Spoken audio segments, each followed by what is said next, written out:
I'm pretty pumped because today I'm getting my hands dirty in the Ram Truck Workshop at the Rebuilding Exchange.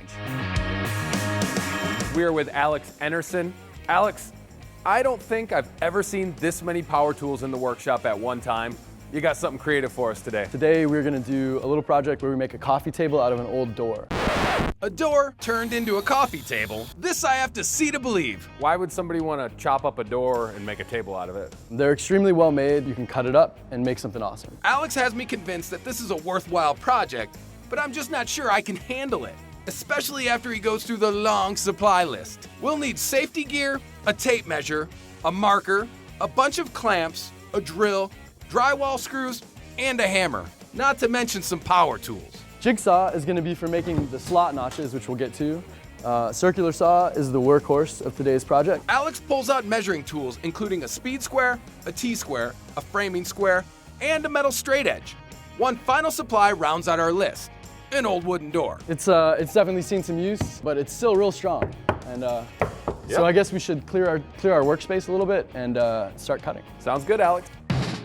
So first we're gonna need to clamp this thing down Okay. to keep it steady. Once the door is secure, we start measuring our cut line, which is more complicated than I anticipated. When you're cutting with a circular saw, there's a good trick to know, which is that this is kind of the fence, and that's your blade.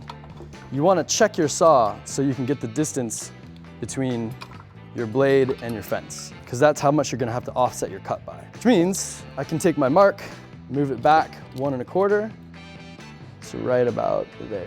We then clamp the metal straight edge to the door. This will guide the saw so we get a nice straight cut line. But before we get cutting, Alex gives me a quick lesson in circular saw safety. I remember this is the first power tool my dad taught me to use. Really? Which is actually kind of amazing because it's one of the most dangerous tools you can buy for under $100. Thanks, Which is Dad. not to scare Yeah. you. It's also one of the most useful. First rule, make sure it's unplugged while you're doing your settings.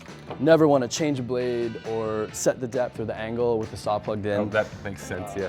So we're unplugged. First thing we're gonna do is set the depth. Pop that lever up. You can see how it slides. Yeah.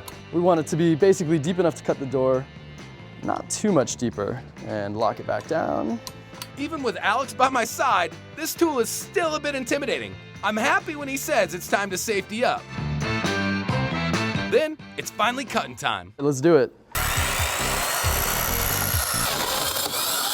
All right, so that's our first cut. This is gonna be our top. We wanna have it be as symmetrical as possible. We left a little bit of room over here so we can make a fresh cut on the top of the door, just so that the ends match. You don't wanna have one beat up cut and one clean cut. All right, so we're ready for our second cut for the top of our table. I'm gonna let you do this one. Beautiful.